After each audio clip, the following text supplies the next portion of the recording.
स्वागत है आपका प्रेरणा पथ पर, जहां हर कहानी, हर सीख जीवन को सार्थक बनाने का रास्ता दिखाती है।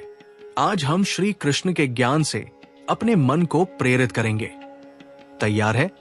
चलिए शुरू करते हैं। जीवन एक ऐसी गहन और पवित्र यात्रा है जिसमें हमारे कर्म, विचार और संबंध एक जटिल ताने बाने की तरह आपस में गुंथे हुए हैं। इस यात्रा का मूल आधार है कर्म का अटल सत्य, वो शाश्वत नियम जो हमारे प्रत्येक कार्य, विचार और शब्द के परिणाम को निर्धारित करता है। भगवान श्री कृष्ण ने भगवद गीता में सिखाया है कि हमारा हर कर्म, चाहे वो प्रेम, सत्य और करुणा से प्रेरित हो या स्वार्थ, छल और क्रोध से, हमारे भाग्य को आकार देता है। यदि आप अपने जीवन को सही दिशा में ले जाना चाहते हैं, शांति, सफलता और सार्थकता प्राप्त करना चाहते हैं, तो इस लेख को अंत तक पढ़ें और इन शिक्षाओं को अपने जीवन में उतारें। ये लेख कर्म के सत्य, सच्चाई की शक्ति, रिश्तों की गहराई, आत्मसम्मान की महत्ता और आध्यात्मिक उन्नति के मार्ग पर विस्तार से प्रकाश डालता है। ये न केवल आपके मन को प्रेरित करेगा, बल्कि आपके जीवन को एक नई दिशा भी देगा। 1. कर्म जीवन का आधार। कर्म जीवन का वो मूल सिद्धांत है जो हमारे प्रत्येक विचार, शब्द और कार्य को उनके परिणामों से जोड़ता है। श्री कृष्ण कहते हैं कि हमारा भाग्य संयोग से नहीं, बल्कि हमारे कर्मों से बनता है।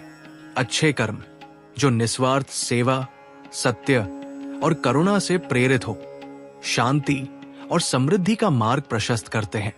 वहीं स्वार्थ, छल या क्रोध से उत्पन्न कर्म दुख और अशांति का कारण बनते हैं। निष्काम कर्म का सिद्धांत हमें सिखाता है कि कर्म को फल की इच्छा के बिना करना चाहिए। जब हम बिना अपेक्षा के कार्य करते हैं, तो हमारा मन स्वतंत्र रहता है और हमारी आत्मा शुद्ध होती है।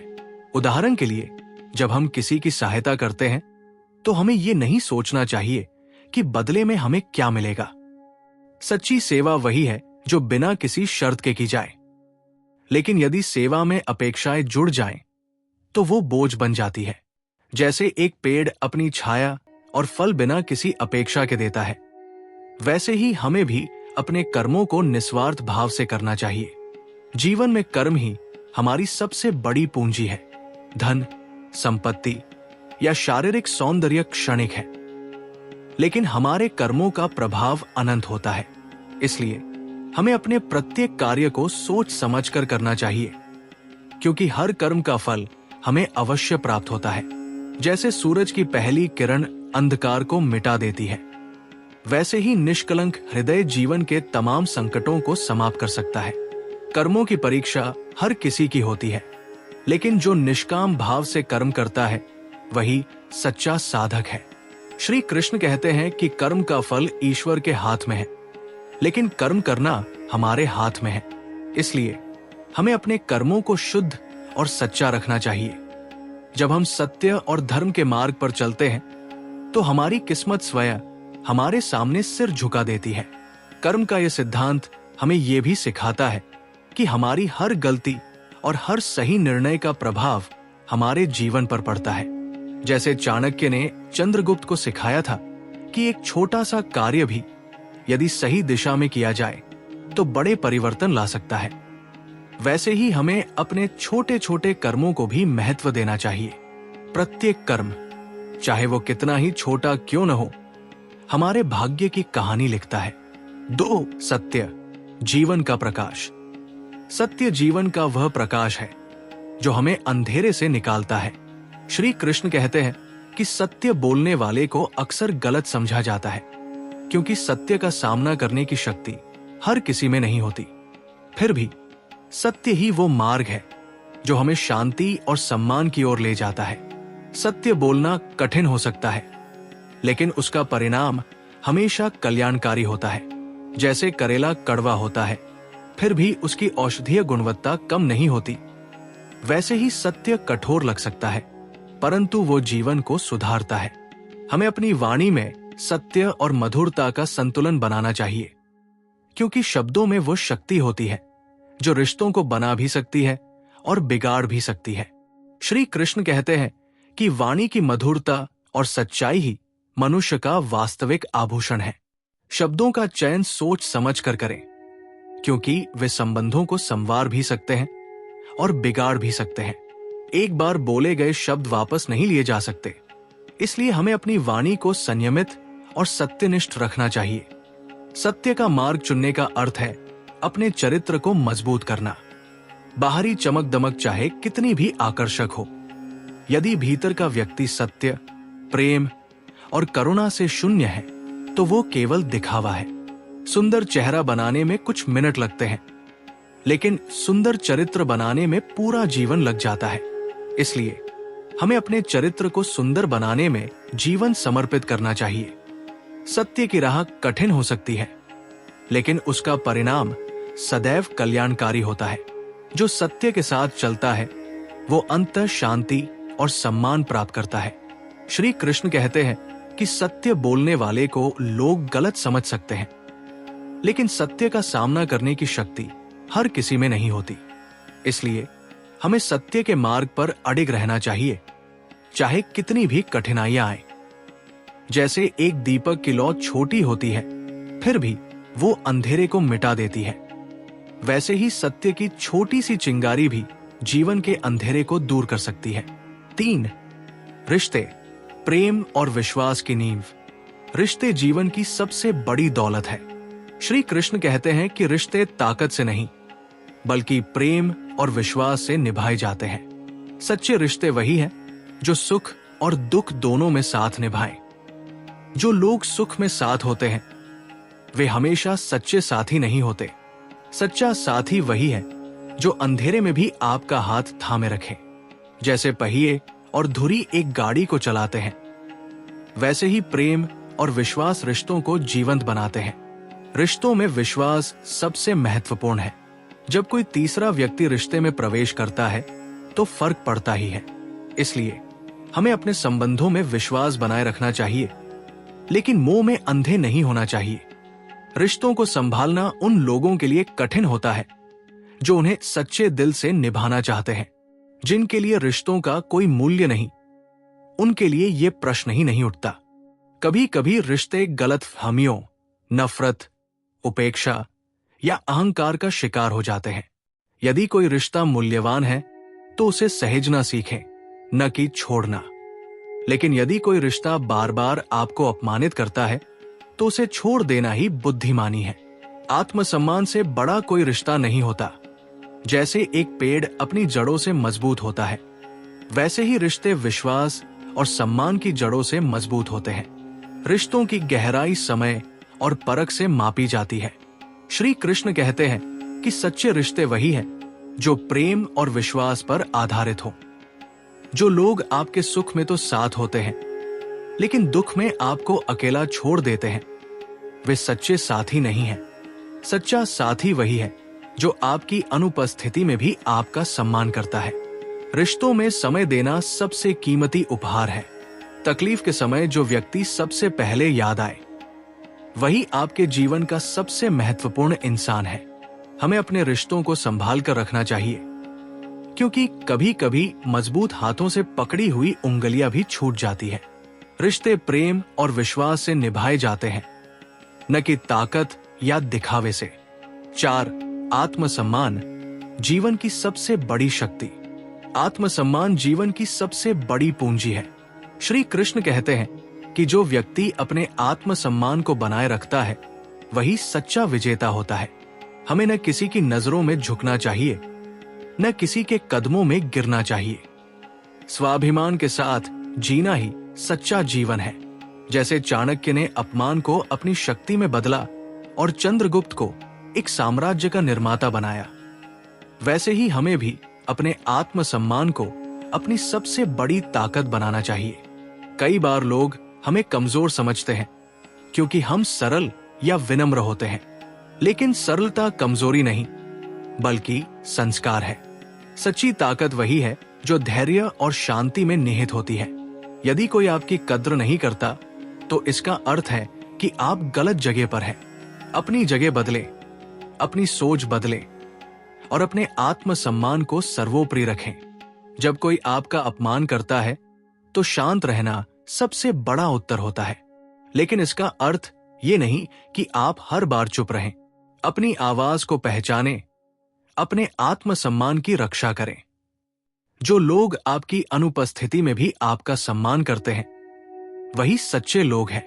आत्मसम्मान का अर्थ है अपनी सेल्फ रिस्पेक्ट, और ये सेल्फ रिस्पेक्ट ही हमें जीवन में आगे बढ़ने की ताकत देता है। 5.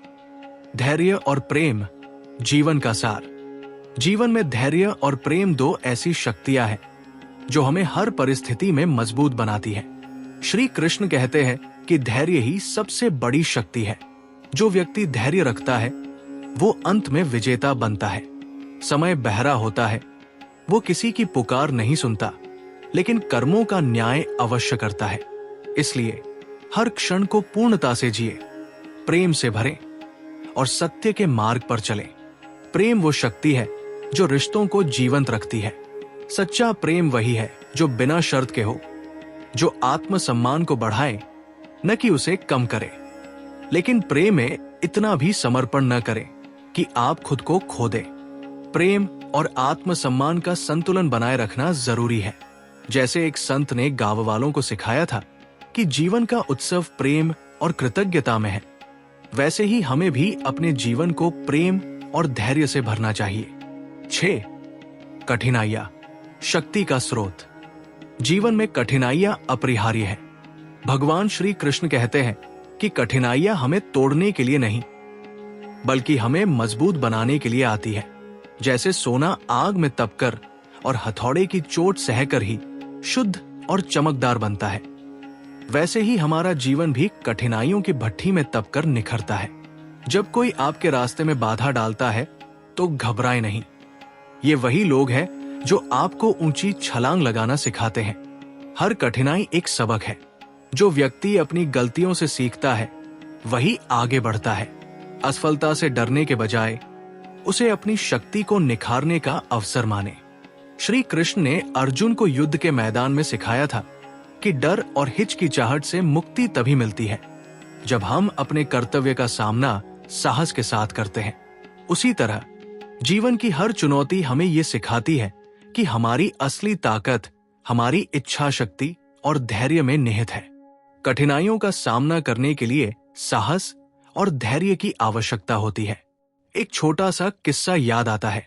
एक गांव में एक किसान था जिसका खेत बार बार सूखे की चपेट में आ जाता था। लोग कहते थे कि वो हार मान ले, लेकिन उसने धैर्य रखा। उसने नहर खोदने का फैसला किया। सालों की मेहनत के बाद जब पानी खेत तक पहुंचा तो उसका खेत लहलहा उठा।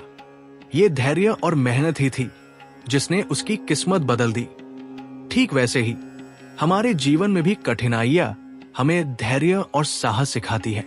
कभी कभी कठिनाइयां हमें ये सोचने पर मजबूर करती है कि हमारा जीवन बेकार है, लेकिन श्री कृष्ण कहते हैं कि हर संकट एक नया अवसर लेकर आता है। जैसे एक बीज को अंधेरे मिट्टी में दबना पड़ता है ताकि वो अंकुरित होकर पेड़ बन सके, वैसे ही हमें भी अपने संकटों को अवसर में बदलना चाहिए। कठिनाइयां हमें ये सिखाती है कि हमारी असली शक्ति हमारी आत्मा में है, न कि बाहरी परिस्थितियों में। जब जीवन में अंधेरा छाए तो याद रखें कि सितारे केवल रात में ही चमकते हैं। कठिनाइयां हमारे जीवन के वे सितारे हैं जो हमें हमारी असली चमक दिखाते हैं। इसलिए कठिनाइयों से डरे नहीं, बल्कि उनका सामना करें। जैसे चाणक्य ने विषम परिस्थितियों में भी अपने लक्ष्य को नहीं छोड़ा, वैसे ही हमें भी अपने मार्ग पर अडिग रहना चाहिए। 7. समय, जीवन का जादूगर। श्री कृष्ण कहते हैं कि समय सबसे बड़ा जादूगर है। ये एक ही पल में सभी नकाब हटा देता है और दिखाता है कि कौन वास्तव में आपका है। समय को व्यर्थ न गवाए, क्योंकि जो समय को व्यर्थ करता है, समय उसे भी व्यर्थ कर देता है। हर दिन एक नया अवसर है खुद को सुधारने का, अपनी सोच को सकारात्मक बनाने का और अपने लक्ष्यों की ओर बढ़ने का। जीवन एक रंगमंच है जिसमें हमें मनचाहे किरदार नहीं मिलते, लेकिन समय सब कुछ बदल देता है। जरूरत केवल धैर्य और विश्वास की होती है। जो लोग आपके बुरे समय में आपके साथ खड़े रहे, उन्हें ही अपने अच्छे समय का हिस्सा बनाएं। समय का सत्य यही है कि वह किसी की पुकार नहीं सुनता, लेकिन कर्मों का न्याय अवश्य करता है। जो व्यक्ति समय को पूर्णता से जीता है, वही जीवन का सच्चा आनंद प्राप्त करता है। एक कहानी याद आती है। एक राजा था जो अपनी प्रजा के लिए बहुत कुछ करना चाहता था, लेकिन उसे लगता था कि समय उसके पास कम है। एक दिन एक संत ने उसे एक घड़ा दिया और कहा, इसे पानी से भर दो, लेकिन ध्यान रखना, हर बूंद कीमती है। राजा ने उस घड़े को हर दिन थोड़ा थोड़ा भरना शुरू किया। सालों बाद जब घड़ा भरा तो उसने देखा कि उसकी प्रजा सुखी और समृद्ध हो चुकी थी। संत ने कहा, समय वही घड़ा है, इसे छोटे छोटे कर्मों से भरते रहो और एक दिन तुम्हें सब कुछ मिलेगा। यह कहानी हमें सिखाती है कि समय का सही उपयोग ही हमें हमारे लक्ष्यों तक पहुंचाता है। श्री कृष्ण कहते हैं कि समय के साथ सब कुछ बदल जाता है, लोग, परिस्थितियां और रिश्ते। इसलिए हमें समय के साथ चलना सीखना चाहिए, न कि उसके खिलाफ। जो व्यक्ति समय का सम्मान करता है, समय भी उसका सम्मान करता है। हर सुबह एक नया अवसर लेकर आती है, इसे व्यर्थ न करें। अपने कर्मों को श्रेष्ठ बनाएं, अपने रिश्तों को संभालें और अपने आत्मसम्मान को बनाए रखें। समय हमें यह भी सिखाता है कि जो लोग हमारे जीवन में सच्चे हैं, वे समय की कसौटी पर खरे उतरते हैं। जो लोग केवल सुख में साथ देते हैं, वे समय के साथ गायब हो जाते हैं। इसलिए हमें उन लोगों को महत्व देना चाहिए जो हमारे बुरे समय में भी हमारे साथ खड़े रहते हैं। समय का ये जादू है कि वो हर सत्य को उजागर कर देता है। 8. सच्चाई और विश्वास रिश्तों की रीढ़। सच्चाई और विश्वास रिश्तों की रीढ़ है। श्री कृष्ण कहते हैं कि जो व्यक्ति सच्चाई और ईमानदारी से जीता है, उसे सबसे अधिक कठिनाइयों का सामना करना पड़ता है, लेकिन सच्चाई का मार्ग ही अंत में शांति देता है। विश्वास कांच की तरह होता है, एक बार टूट जाए तो उसे जोड़ना मुश्किल होता है। इसलिए विश्वास केवल उसी पर करें जो उसे निभाने के योग्य हो। जो व्यक्ति आपकी अनुपस्थिति में भी आपका सम्मान करता है, वही सच्चा मित्र है। सच्चे रिश्ते वही हैं जो सुख दुख दोनों में साथ निभाए। लेकिन यदि कोई रिश्ता आपको बार बार अपमानित करता है, तो उसे छोड़ देना ही बुद्धिमानी है। आत्मसम्मान से बड़ा कोई रिश्ता नहीं होता। जैसे एक नदी अपने किनारों को कभी नहीं छोड़ती, वैसे ही हमें भी अपने आत्मसम्मान को कभी नहीं छोड़ना चाहिए। रिश्तों में संवाद सबसे महत्वपूर्ण है। यदि एक व्यक्ति मौन है, तो दूसरे को आगे बढ़कर आवाज देनी चाहिए। सच्चा रिश्ता केवल शब्दों पर नहीं, बल्कि मौन की गहराई को समझने पर आधारित होता है। श्री कृष्ण कहते हैं कि सच्चे रिश्ते वही हैं जो आत्मा से जुड़े हों, न कि स्वार्थ से। एक छोटी सी कहानी है। एक गांव में 2 मित्र रहते थे। एक दिन उनमें गलतफहमी हो गई। एक मित्र ने दूसरे से बात करना बंद कर दिया, लेकिन दूसरा मित्र हर दिन उसके घर जाता और चुपचाप उसका हाल पूछता। कई महीनों बाद पहला मित्र उसकी सच्चाई से प्रभावित हुआ और दोनों फिर से दोस्त बन गए। ये कहानी हमें सिखाती है कि सच्चाई और विश्वास ही रिश्तों को जोड़े रखते हैं। सच्चाई का मार्ग चुनना आसान नहीं होता। लोग अक्सर सत्य को सुनना पसंद नहीं करते, क्योंकि वह उनके अहंकार को चोट पहुंचाता है। लेकिन श्री कृष्ण कहते हैं कि सत्य बोलने वाला ही सच्चा योद्धा है। सत्य की राह पर चलने वाला व्यक्ति अंततः सम्मान और शांति प्राप्त करता है। इसलिए हमें अपनी वाणी को सत्य और मधुर रखना चाहिए। 9. आत्मज्ञान सच्ची उन्नति का मार्ग। श्री कृष्ण कहते हैं कि जिसने स्वयं को समझ लिया, उसने सारा संसार समझ लिया। आत्मज्ञान जीवन की सबसे बड़ी उपलब्धि है। जब हम अपने भीतर की शक्ति को पहचान लेते हैं, तो कोई भी बाहरी परिस्थिति हमें विचलित नहीं कर सकती। आत्मज्ञान का अर्थ है अपनी कमजोरियों और ताकत को स्वीकार करना। हमें अपनी तुलना दूसरों से नहीं करनी चाहिए, क्योंकि प्रत्येक व्यक्ति में एक अनोखी क्षमता होती है। आत्मज्ञान हमें यह सिखाता है कि हमारी खुशी किसी और पर निर्भर नहीं होनी चाहिए। जब हम अपने भीतर की शांति को पा लेते हैं तो बाहरी दुनिया की अशांति हमें प्रभावित नहीं कर सकती। श्री कृष्ण कहते हैं कि आत्मज्ञान ही वो कुंजी है जो जीवन के सभी ताले खोल देती है। जैसे एक दीपक स्वयं जलकर दूसरों को प्रकाश देता है, वैसे ही आत्मज्ञान हमें स्वयं को और दूसरों को प्रबुद्ध करता है। आत्मज्ञान का मार्ग शुरू होता है आत्मचिंतन से। हर दिन कुछ पल अपने लिए निकालें। सोचें कि आपने आज क्या सीखा, क्या गलत किया और क्या बेहतर कर सकते हैं। ये आत्मचिंतन आपको अपने लक्ष्यों के करीब ले जाएगा। जैसे चाणक्य ने अपनी बुद्धि और आत्मविश्वास से एक साम्राज्य का निर्माण किया, वैसे ही हमें भी अपने आत्मज्ञान को अपनी सबसे बड़ी ताकत बनाना चाहिए। आत्मज्ञान हमें यह भी सिखाता है कि हमारी असली पहचान हमारा शरीर नहीं, बल्कि हमारी आत्मा है। जब हम इस सत्य को समझ लेते हैं तो हम जीवन के उतार चढ़ाव से प्रभावित नहीं होते। श्री कृष्ण कहते हैं कि आत्मा अमर है और ये सत्य हमें हर डर से मुक्त करता है। इसलिए आत्मज्ञान की खोज में लग जाए। ये आपके जीवन को सार्थक बनाएगा। 10. प्रेम और अपेक्षाएं। संतुलन की कला। प्रेम जीवन का सबसे सुंदर भाव है, लेकिन अपेक्षाएं प्रेम को बोझ बना सकती है। श्री कृष्ण कहते हैं कि सच्चा प्रेम वही है जो बिना शर्त के हो। जब हम प्रेम में अपेक्षाएं जोड़ते हैं तो वो स्वार्थ बन जाता है। सच्चा प्रेम वह है जो दोनों पक्षों को सम्मान और शांति देता है। हमें प्रेम में इतना भी समर्पण नहीं करना चाहिए कि हम अपनी पहचान खो दें। प्रेम और आत्मसम्मान का संतुलन बनाए रखना जरूरी है। जो व्यक्ति आपकी अनुपस्थिति में भी आपका सम्मान करता है, वही सच्चा प्रेमी है।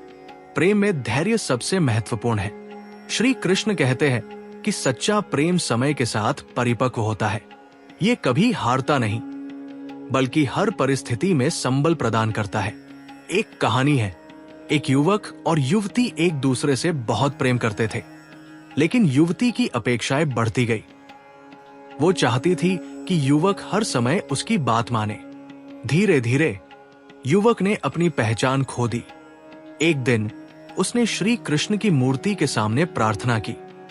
उसे स्वप्न में श्री कृष्ण ने कहा, प्रेम में स्वयं को खोना नहीं, बल्कि स्वयं को पाना है।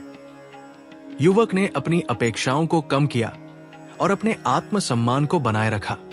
उसका प्रेम और मजबूत हो गया। ये कहानी हमें सिखाती है कि प्रेम में संतुलन जरूरी है।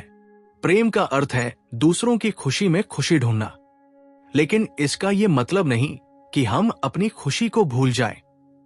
श्री कृष्ण कहते हैं कि सच्चा प्रेम वही है जो दोनों पक्षों को ऊपर उठाए। इसलिए अपने रिश्तों में प्रेम और सम्मान दोनों को बनाए रखें। 11. जीवन का संतुलन। सत्य, प्रेम और कर्म। जीवन में संतुलन बनाए रखना सबसे बड़ी कला है। भगवान श्री कृष्ण कहते हैं कि सत्य, प्रेम और कर्म ही जीवन का सार है। सत्य हमें सही मार्ग दिखाता है, प्रेम हमें रिश्तों से जोड़ता है और कर्म हमें हमारे लक्ष्यों तक पहुंचाता है। लेकिन इन तीनों का संतुलन बनाना उतना ही महत्वपूर्ण है जितना इनका होना। जैसे एक रथ के दो पहिए संतुलन में रहते हैं, तभी वो सही दिशा में चलता है। वैसे ही जीवन में भी सत्य, प्रेम और कर्म का संतुलन हमें सही दिशा में ले जाता है। सत्य का मार्ग चुनना आसान नहीं होता। ये हमें कठिन निर्णय लेने के लिए मजबूर करता है, लेकिन सत्य के बिना जीवन अधूरा है। श्री कृष्ण कहते हैं कि सत्य वो नींव है जिस पर जीवन का महल खड़ा होता है। यदि नींव कमजोर हो तो महल कितना भी भव्य क्यों न हो, वो ढह जाएगा। इसलिए हमें अपने प्रत्येक कार्य में सत्य को प्राथमिकता देनी चाहिए, लेकिन सत्य को बोलते समय मधुरता का ध्यान रखना चाहिए, क्योंकि कठोर सत्य भी रिश्तों को तोड़ सकता है। प्रेम जीवन का वो रंग है जो हर पल को सुंदर बनाता है, लेकिन प्रेम में स्वार्थ नहीं होना चाहिए। सच्चा प्रेम वही है जो बिना अपेक्षा के हो। श्री कृष्ण कहते हैं कि प्रेम में समर्पण जरूरी है, लेकिन ये समर्पण इतना नहीं होना चाहिए कि आप अपनी पहचान खो दें। प्रेम और आत्मसम्मान का संतुलन बनाए रखना जीवन की सबसे बड़ी कला है। कर्म वो शक्ति है जो हमारे सपनों को साकार करता है, लेकिन कर्म निष्काम होना चाहिए। जब हम फल की चिंता किए बिना कर्म करते हैं तो हमारा मन शांत रहता है। श्री कृष्ण ने अर्जुन को युद्ध के मैदान में यही सिखाया था कि कर्म करो, फल की चिंता मत करो। यह सिद्धांत हमें जीवन में हर परिस्थिति में संतुलन बनाए रखने की प्रेरणा देता है। एक कहानी है, एक गांव में एक कुम्हार रहता था। वो दिन रात मेहनत करता, लेकिन उसका ध्यान केवल सुंदर घड़े बनाने पर होता था, न कि उनकी कीमत पर। उसकी मेहनत और निष्काम भावना ने गांव में उसकी ख्याति बढ़ा दी।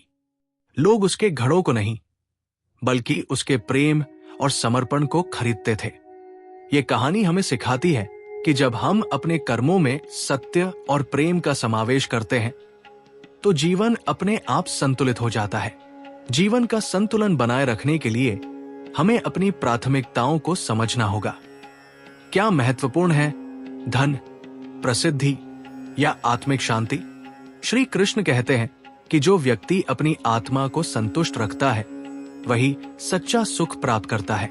इसलिए हमें अपने जीवन में सत्य, प्रेम और कर्म का संतुलन बनाना चाहिए। ये संतुलन ही हमें सच्ची उन्नति की ओर ले जाता है। 12. निष्काम कर्म, जीवन की सच्ची शक्ति। श्री कृष्ण का निष्काम कर्म का सिद्धांत जीवन का सबसे बड़ा मंत्र है। निष्काम कर्म का अर्थ है बिना फल की इच्छा के कर्म करना। जब हम अपने कर्मों को फल से अलग कर देते हैं तो हमारा मन स्वतंत्र हो जाता है। ये स्वतंत्रता हमें जीवन की हर परिस्थिति में शांति प्रदान करती है।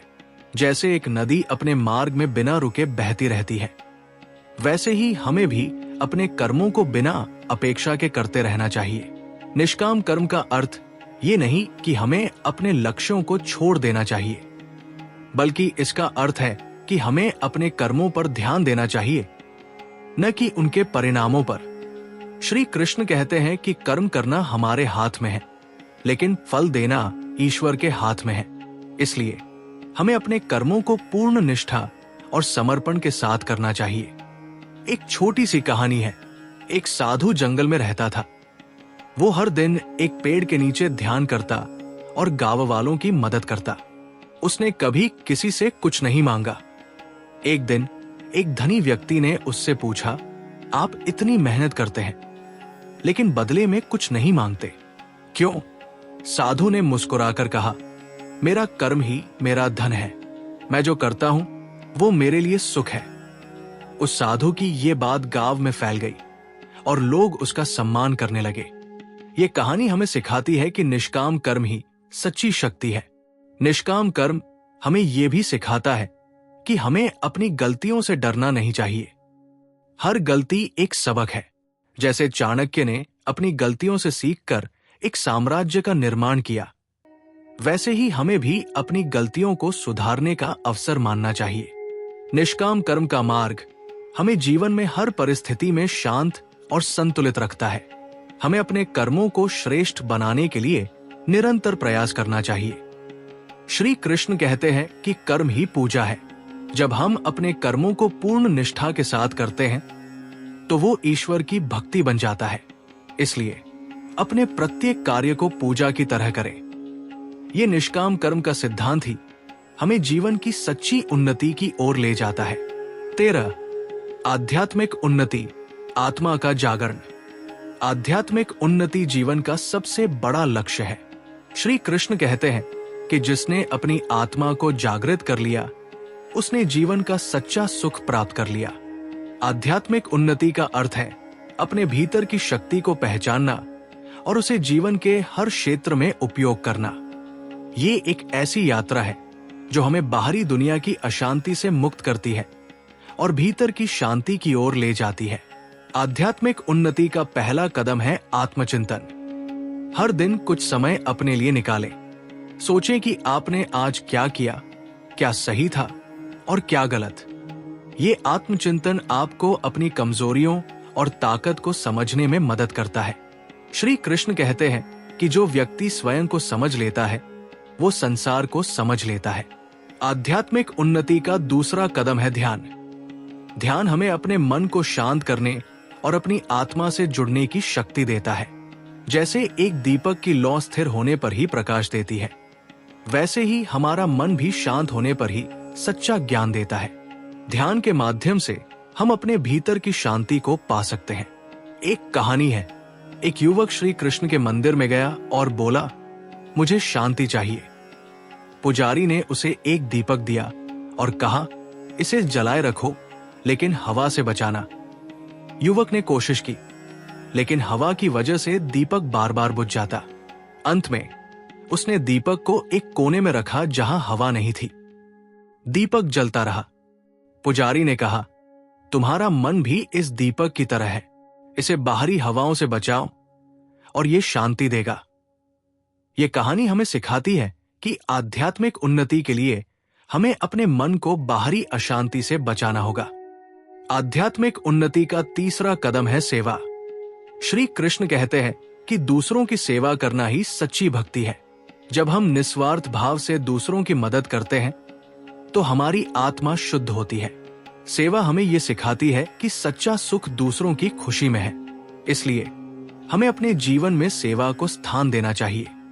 आध्यात्मिक उन्नति हमें यह भी सिखाती है कि हमारी असली पहचान हमारा शरीर नहीं, बल्कि हमारी आत्मा है। जब हम इस सत्य को समझ लेते हैं तो हम जीवन के उतार चढ़ाव से प्रभावित नहीं होते। श्री कृष्ण कहते हैं कि आत्मा अमर है और ये सत्य हमें हर डर से मुक्त करता है। इसलिए आध्यात्मिक उन्नति की खोज में लग जाए, ये आपके जीवन को सार्थक बनाएगा। 14. जीवन की कला, सुख और दुख का सामंजस्य। जीवन एक कला है जिसमें सुख और दुख दोनों का सामंजस्य करना पड़ता है। श्री कृष्ण कहते हैं कि सुख और दुख जीवन के दो पहलू हैं।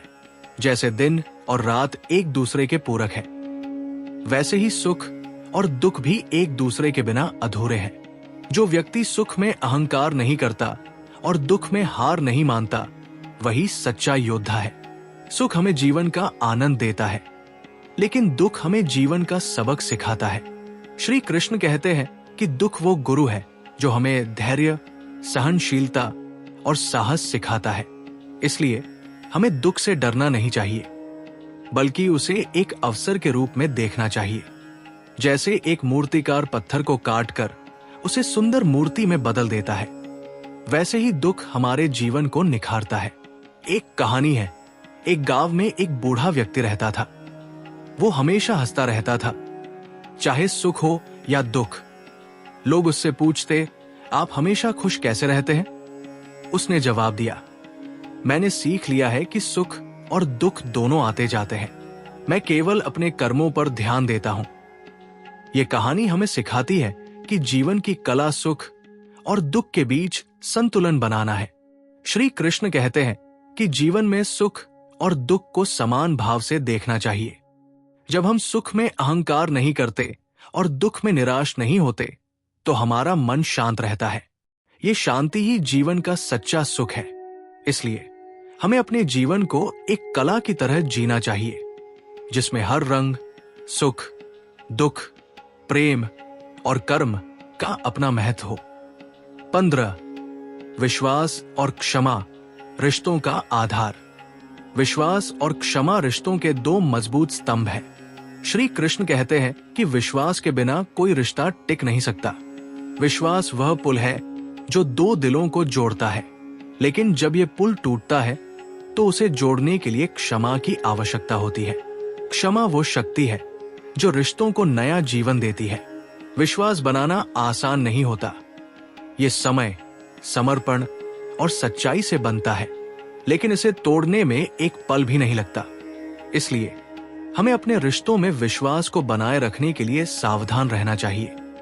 श्री कृष्ण कहते हैं कि जो व्यक्ति आपकी अनुपस्थिति में भी आपका सम्मान करता है, वही सच्चा मित्र है। क्षमा का अर्थ है अपने अहंकार को छोड़ना। जब हम किसी को क्षमा करते हैं तो हम अपने मन को बोझ से मुक्त करते हैं। एक कहानी है, एक व्यक्ति ने अपने मित्र से विश्वासघात का अनुभव किया। वो क्रोधित था और बदला लेना चाहता था, लेकिन एक साधु ने उसे कहा, क्रोध तुम्हें और कमजोर बनाएगा, क्षमा करो और तुम्हें शांति मिलेगी। उस व्यक्ति ने अपने मित्र को क्षमा कर दिया और उसका मन हल्का हो गया।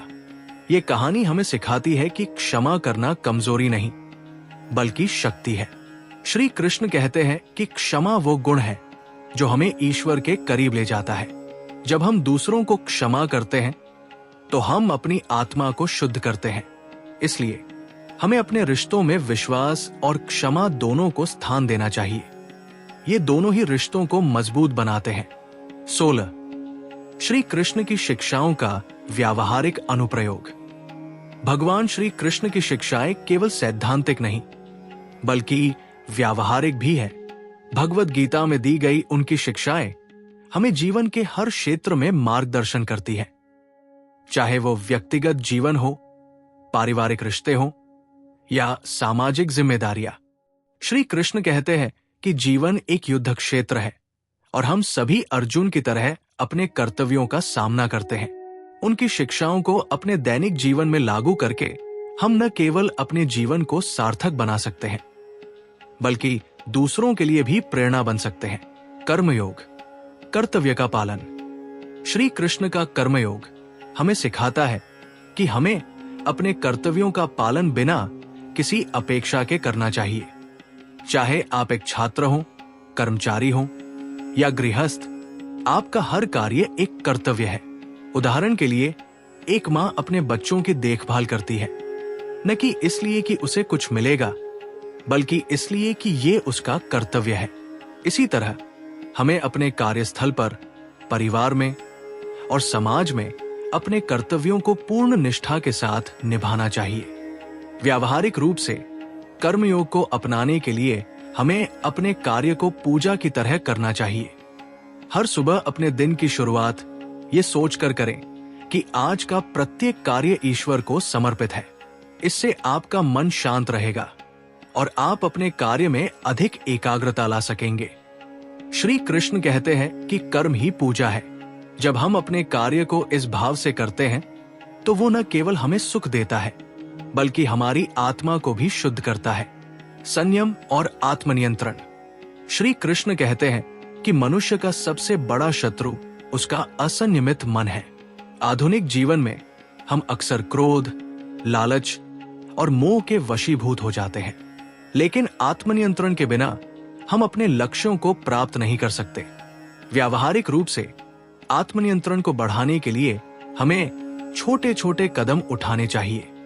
उदाहरण के लिए, यदि आप क्रोधित हो रहे हैं तो कुछ गहरी सांसें लें और स्थिति को शांत मन से देखें। यदि आपका मन किसी चीज के लिए लालायित है तो स्वयं से पूछें कि क्या यह वास्तव में आपके लिए आवश्यक है। ध्यान और योग भी आत्मनियंत्रण को बढ़ाने में मदद करते हैं। एक कहानी है, एक युवक अपने क्रोध पर नियंत्रण नहीं कर पाता था। उसने श्री कृष्ण के एक भक्त से मदद मांगी। भक्त ने उसे कहा, हर बार जब तुम्हें क्रोध आए, एक लकड़ी पर निशान लगा दो।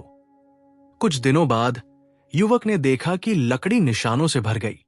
उसने भक्त से कहा, अब क्या करूं?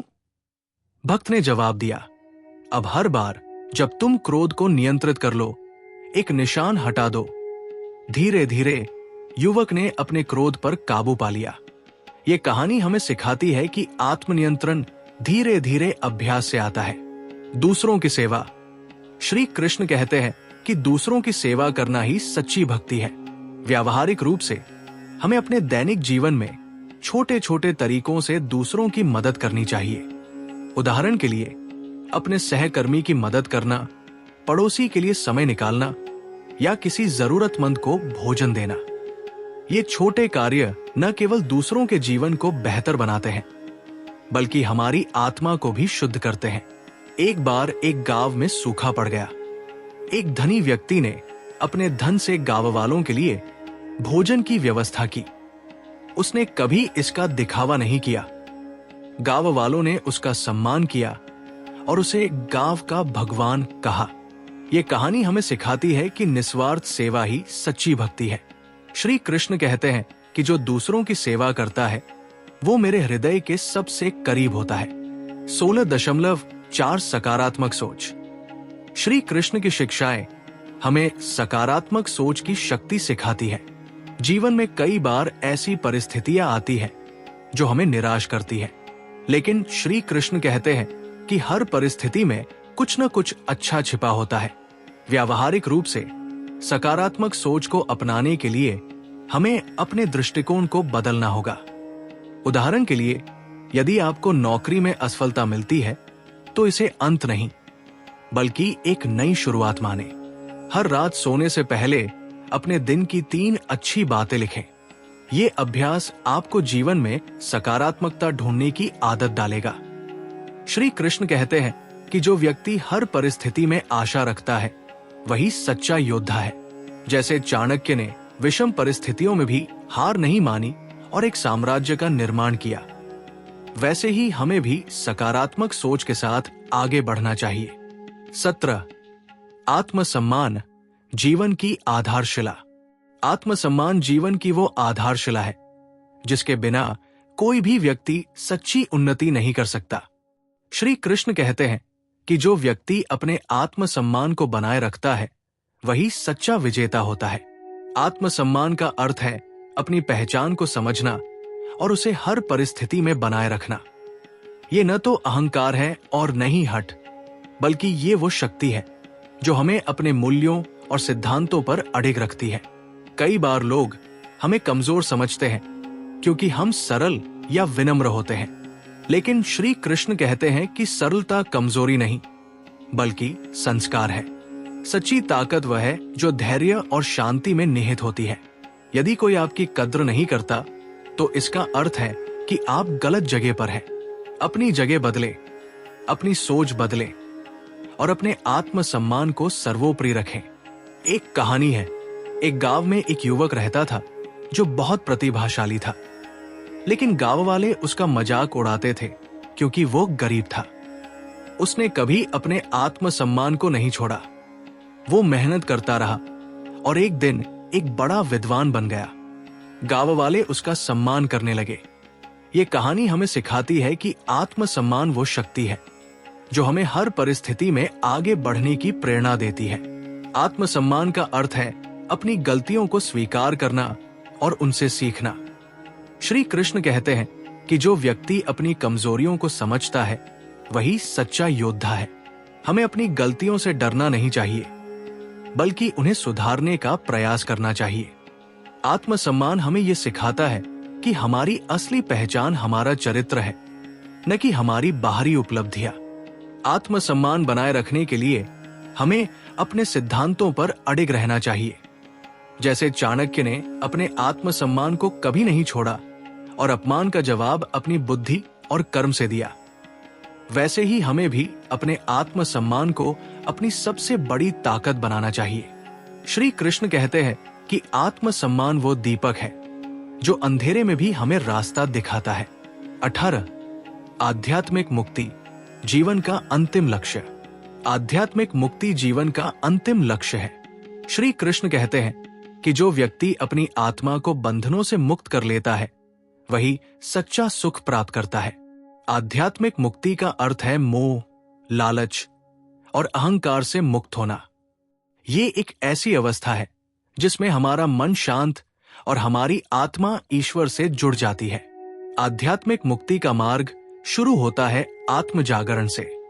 हमें यह समझना होगा कि हमारा असली स्वरूप हमारा शरीर नहीं बल्कि हमारी आत्मा है। श्री कृष्ण कहते हैं कि आत्मा अमर है और वो न जन्म लेती है न मरती है। ये सत्य हमें जीवन के हर डर से मुक्त करता है। जब हम इस सत्य को अपने जीवन में उतार लेते हैं तो हम बाहरी परिस्थितियों से प्रभावित नहीं होते। आध्यात्मिक मुक्ति के लिए हमें अपने मन को शुद्ध करना होगा।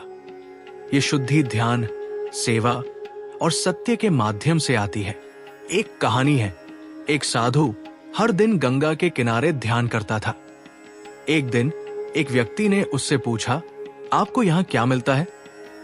साधु ने जवाब दिया, मुझे मेरी आत्मा मिलती है। ये कहानी हमें सिखाती है कि आध्यात्मिक मुक्ति हमें हमारी असली पहचान से जोड़ती है। आध्यात्मिक मुक्ति का अर्थ ये नहीं कि हमें संसार छोड़ देना चाहिए। श्री कृष्ण कहते हैं कि सच्चा साधक वही है जो संसार में रहकर भी संसार से मुक्त रहता है। हमें अपने कर्तव्यों का पालन करना चाहिए, लेकिन मोह और लालच से मुक्त रहना चाहिए। जैसे कमल का फूल कीचड़ में रहकर भी शुद्ध रहता है, वैसे ही हमें भी संसार में रहकर अपनी आत्मा को शुद्ध रखना चाहिए। आध्यात्मिक मुक्ति हमें ये सिखाती है कि सच्चा सुख बाहरी चीजों में नहीं, बल्कि भीतर की शांति में है। श्री कृष्ण कहते हैं कि जो व्यक्ति अपनी आत्मा से जुड़ जाता है वो हर परिस्थिति में सुखी रहता है। इसलिए आध्यात्मिक मुक्ति की खोज में लग जाए, ये आपके जीवन को सार्थक बनाएगा। 19 जीवन का उत्सव, हर पल को जीना। जीवन एक उत्सव है और हमें इसे पूरे उत्साह के साथ जीना चाहिए। श्री कृष्ण कहते हैं कि जीवन का हर पल एक उपहार है, हमें इसे व्यर्थ नहीं करना चाहिए। चाहे सुख हो या दुख, हर पल में कुछ न कुछ सीखने को मिलता है। जैसे श्री कृष्ण अपनी बांसुरी की धुन से सभी को मंत्र मुक्त कर देते थे, वैसे ही हमें भी अपने जीवन को एक सुंदर धुन की तरह जीना चाहिए। जीवन का उत्सव मनाने के लिए हमें छोटी छोटी चीजों में खुशी ढूंढनी चाहिए। उदाहरण के लिए सुबह की पहली किरण, पक्षियों का चहचहाना या अपनों की मुस्कान। ये छोटी छोटी चीजें हमें जीवन का सच्चा आनंद देती है। श्री कृष्ण कहते हैं कि जो व्यक्ति हर पल को पूर्णता से जीता है वही सच्चा भक्त है। एक कहानी है, एक गांव में एक बूढ़ा व्यक्ति रहता था। वो हर दिन गांव के मंदिर में जाता और श्री कृष्ण की मूर्ति के सामने नाचता। लोग उसका मजाक उड़ाते थे। एक दिन एक बच्चे ने उससे पूछा, आप हर दिन क्यों नाचते हैं? बूढ़े ने जवाब दिया, क्योंकि हर दिन एक नया उत्सव है। ये कहानी हमें सिखाती है कि जीवन को उत्सव की तरह जीना चाहिए। जीवन का उत्सव मनाने के लिए हमें कृतज्ञता की भावना रखनी चाहिए। हर दिन के लिए ईश्वर का धन्यवाद करें। ये कृतज्ञता हमें जीवन में सकारात्मकता लाती है। श्री कृष्ण कहते हैं कि जो व्यक्ति कृतज्ञ है वो मेरे हृदय के सबसे करीब है। इसलिए अपने जीवन को एक उत्सव की तरह जिए। हर पल को प्रेम, सत्य और कर्म से भर दे। 20 रिश्तों की मर्यादा, सम्मान और प्रेम। रिश्ते जीवन का सबसे कीमती रत्न है। श्री कृष्ण कहते हैं कि रिश्ते प्रेम और सम्मान की मर्यादा से निभाए जाते हैं। बिना मर्यादा के रिश्ते टिक नहीं सकते। मर्यादा का अर्थ है अपने रिश्तों में संतुलन बनाए रखना। हमें अपने रिश्तों में प्रेम देना चाहिए, लेकिन साथ ही सम्मान की सीमा को भी बनाए रखना चाहिए। उदाहरण के लिए एक माता पिता अपने बच्चों से प्रेम करते हैं, लेकिन उन्हें अनुशासन भी सिखाते हैं। ये अनुशासन ही मर्यादा है। इसी तरह दोस्ती, विवाह या सामाजिक रिश्तों में भी मर्यादा का पालन करना जरूरी है। श्री कृष्ण कहते हैं कि जो व्यक्ति अपने रिश्तों में मर्यादा रखता है वही सच्चा सुख प्राप्त करता है। एक कहानी है, एक गांव में 2 परिवार थे जो वर्षों से दोस्त थे, लेकिन एक छोटी सी गलतफहमी ने उनके रिश्ते में दरार डाल दी। एक दिन दोनों परिवारों के बुजुर्गों ने मिलकर बात की और मर्यादा के साथ अपनी गलतियों को स्वीकार किया। उनका रिश्ता फिर से मजबूत हो गया। ये कहानी हमें सिखाती है कि मर्यादा और क्षमा रिश्तों को बनाए रखने की कुंजी है। श्री कृष्ण कहते हैं कि रिश्ते तब तक सार्थक है जब तक उनमें प्रेम और सम्मान दोनों हो। यदि कोई रिश्ता आपको बार बार अपमानित करता है तो उसे छोड़ देना ही बुद्धिमानी है, लेकिन यदि रिश्ता मूल्यवान है तो उसे मर्यादा और प्रेम के साथ निभाए। रिश्तों की मर्यादा ही उन्हें अमर बनाती है। 21 आत्मा की अमरता, जीवन का शाश्वत सत्य। भगवान श्री कृष्ण भगवद गीता में कहते हैं कि आत्मा अमर है, न वो जन्म लेती है न मरती है। ये सत्य जीवन का सबसे गहन और शाश्वत सिद्धांत है। हमारा शरीर भले ही नश्वर हो, लेकिन हमारी आत्मा अनंत है। ये समझ हमें जीवन के हर डर से मुक्त करती है, चाहे वो मृत्यु का डर हो, असफलता का या अज्ञात का। जब हम ये स्वीकार कर लेते हैं कि हमारी असली पहचान हमारा शरीर नहीं बल्कि हमारी आत्मा है, तो हम जीवन को एक नई दृष्टि से देखने लगते हैं। आत्मा की अमरता का सत्य हमें ये सिखाता है कि हमारा जीवन केवल इस शरीर तक सीमित नहीं है। हमारे कर्म, हमारे विचार और हमारा प्रेम अनंत काल तक गूंजते हैं। श्री कृष्ण कहते हैं कि जैसे मनुष्य पुराने वस्त्र त्याग कर नए वस्त्र धारण करता है, वैसे ही आत्मा पुराने शरीर को छोड़कर नया शरीर धारण करती है। ये सत्य हमें जीवन के उतार चढ़ाव से विचलित होने से बचाता है। एक कहानी है। एक गांव में एक बूढ़ा व्यक्ति मृत्यु के करीब था। वो बहुत डरा हुआ था। एक साधु ने उससे कहा, तुम्हारा शरीर तो मिट्टी में मिल जाएगा, लेकिन तुम्हारी आत्मा अमर है। अपने कर्मों को याद करो। क्या तुमने प्रेम और सत्य के साथ जिया? बूढ़े ने अपनी जिंदगी को याद किया। उसने गांव वालों की मदद की थी, अपने बच्चों को अच्छे संस्कार दिए थे। उसे शांति मिली। ये कहानी हमें सिखाती है कि आत्मा की अमरता का सत्य हमें मृत्यु से डरने के बजाय जीवन को पूर्णता से जीने की प्रेरणा देता है। आत्मा की अमरता को समझने के लिए हमें अपने भीतर झांकना होगा। ध्यान और आत्मचिंतन के माध्यम से हम अपनी आत्मा से जुड़ सकते हैं। श्री कृष्ण कहते हैं कि जो व्यक्ति अपनी आत्मा को जान लेता है, वो हर बंधन से मुक्त हो जाता है। ये मुक्ति ही जीवन का असली लक्ष्य है। इसलिए हमें अपने जीवन में आत्मा की अमरता को समझने और उसे अनुभव करने का प्रयास करना चाहिए। ये सत्य हमें हर परिस्थिति में शांत और साहसी बनाता है। आत्मा की अमरता का सत्य हमें ये भी सिखाता है कि हमारे कर्म अनंत काल तक हमारे साथ रहते हैं। जैसे एक पत्थर को तालाब में फेंकने से लहरें बनती हैं, वैसे ही हमारे कर्म भी लहरों की तरह हमारे जीवन और दूसरों के जीवन को प्रभावित करते हैं। इसलिए हमें अपने कर्मों को शुद्ध और सत्यनिष्ठ रखना चाहिए। श्री कृष्ण कहते हैं कि जो व्यक्ति अपने कर्मों को ईश्वर को समर्पित कर देता है, वो आत्मा की अमरता को जी लेता है। 22. अहंकार का त्याग, आध्यात्मिक उन्नति का मार्ग। अहंकार मनुष्य का सबसे बड़ा शत्रु है।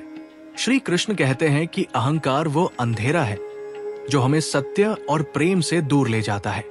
जब हम अपने आप को दूसरों से श्रेष्ठ मानने लगते हैं, तो हम अपने असली स्वरूप से भटक जाते हैं।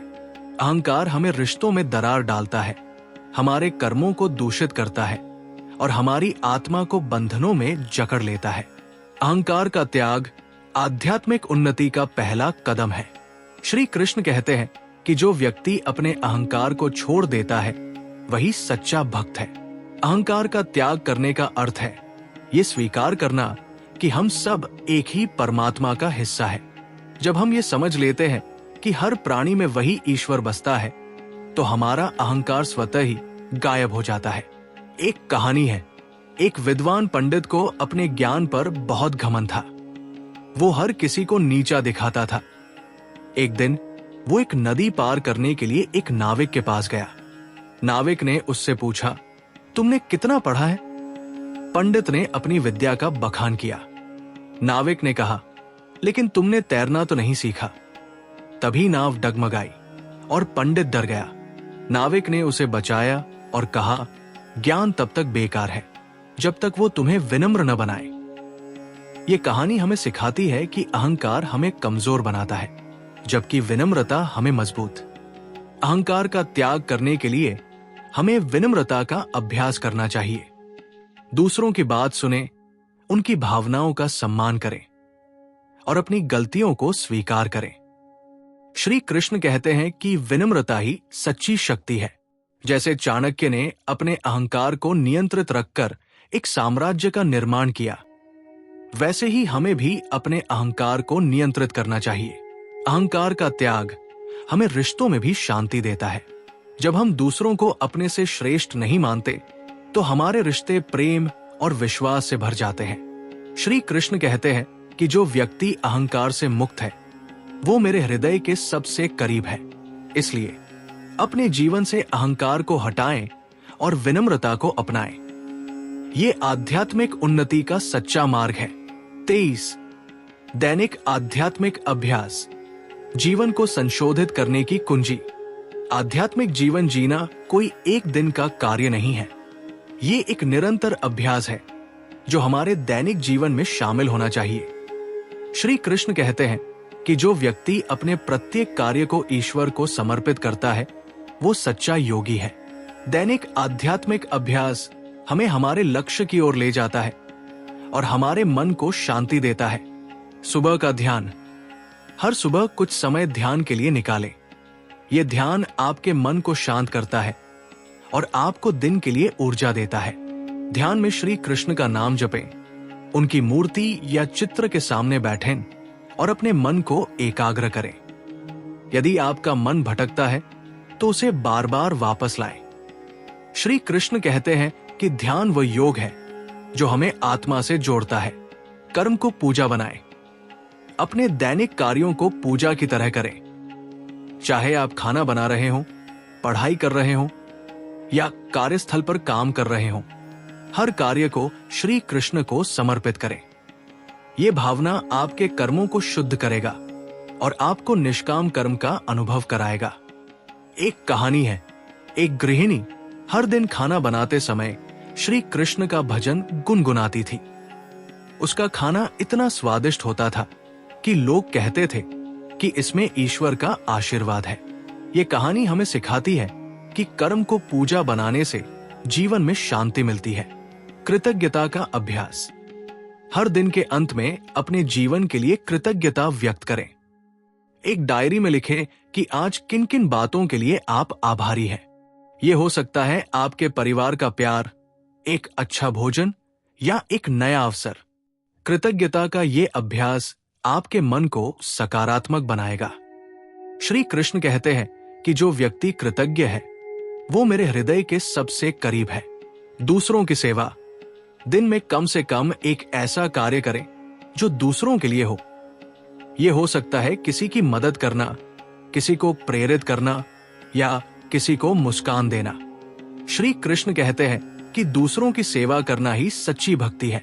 सेवा का ये अभ्यास आपकी आत्मा को शुद्ध करेगा और आपको सच्चा सुख देगा। आत्मचिंतन। हर रात सोने से पहले अपने दिन का मूल्यांकन करें।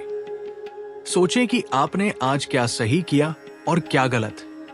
अपनी गलतियों को सुधारने का संकल्प लें और अपनी अच्छाइयों के लिए स्वयं को सराहें।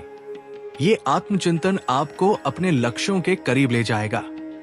श्री कृष्ण कहते हैं कि जो व्यक्ति स्वयं को जान लेता है वो संसार को जान लेता है। दैनिक आध्यात्मिक अभ्यास हमारे जीवन को एक नई दिशा देता है। ये हमें सत्य, प्रेम और कर्म के मार्ग पर चलने की प्रेरणा देता है। श्री कृष्ण कहते हैं कि जो व्यक्ति अपने जीवन को आध्यात्मिक अभ्यास से जोड़ लेता है वो हर परिस्थिति में सुखी रहता है। इसलिए इन अभ्यासों को अपने जीवन का हिस्सा बनाएं। 24. जीवन के प्रति दृष्टिकोण, सकारात्मकता और विश्वास। जीवन के प्रति हमारा दृष्टिकोण हमारे सुख और दुख को निर्धारित करता है। श्री कृष्ण कहते हैं कि जो व्यक्ति हर परिस्थिति में सकारात्मकता और विश्वास रखता है वही सच्चा योद्धा है।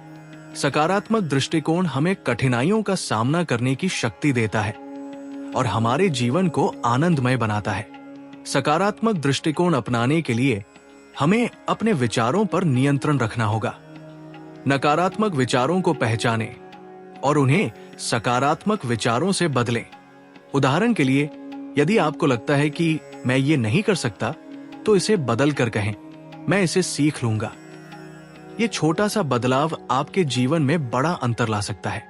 एक कहानी है, एक गांव में 2 किसान रहते थे। एक साल भयंकर सूखा पड़ा। पहला किसान निराश हो गया और बोला, अब कुछ नहीं हो सकता। दूसरा किसान मुस्कुराया और बोला, ये सूखा मुझे नई फसल उगाने का तरीका सिखाएगा। उसने मेहनत की और कुएं खोदे। अगले साल उसका खेत लहला रहा था। ये कहानी हमें सिखाती है कि सकारात्मक दृष्टिकोण हमें हर परिस्थिति में आगे बढ़ने की शक्ति देता है। विश्वास भी सकारात्मक दृष्टिकोण का एक महत्वपूर्ण हिस्सा है।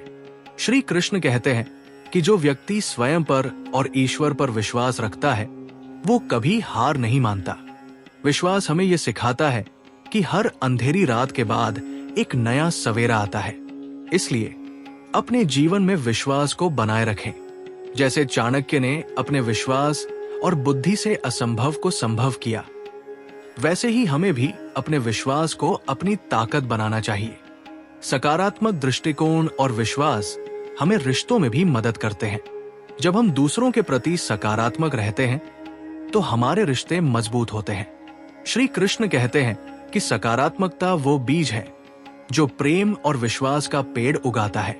इसलिए अपने जीवन के प्रति सकारात्मक दृष्टिकोण अपनाएं और विश्वास के साथ आगे बढ़ें। 25 निष्कर्ष। श्री कृष्ण का मार्ग जीवन का सच्चा सुख। जीवन एक ऐसी यात्रा है जिसमें हर कदम हमें कुछ नया सिखाता है। श्री कृष्ण की शिक्षाएं हमें इस यात्रा को सार्थक बनाने का मार्ग दिखाती है। सत्य, प्रेम और कर्म ही जीवन का सार है। अपने कर्मों को शुद्ध रखें, अपने रिश्तों में विश्वास बनाए रखें और अपने आत्मसम्मान को सर्वोपरि रखें। कठिनाइयों से न डरें क्योंकि वे हमें मजबूत बनाती है। समय का सम्मान करें क्योंकि ये हर सत्य को उजागर करता है।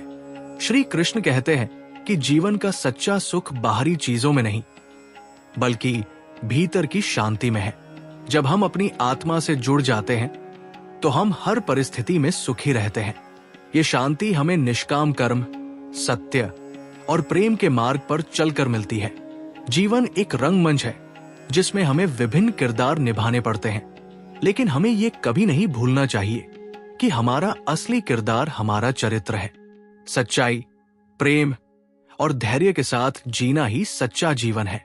श्री कृष्ण की शिक्षाएं हमें यही सिखाती है कि हमें अपने कर्मों को श्रेष्ठ बनाना चाहिए, सत्य को अपनाना चाहिए और प्रेम से जीना चाहिए। 25 जीवन में श्री कृष्ण की शिक्षाओं को अपनाने के लिए कदम। 1 निष्काम कर्म अपनाएं। अपने कार्यों को फल की इच्छा के बिना करें। हर कार्य को ईश्वर को समर्पित करें।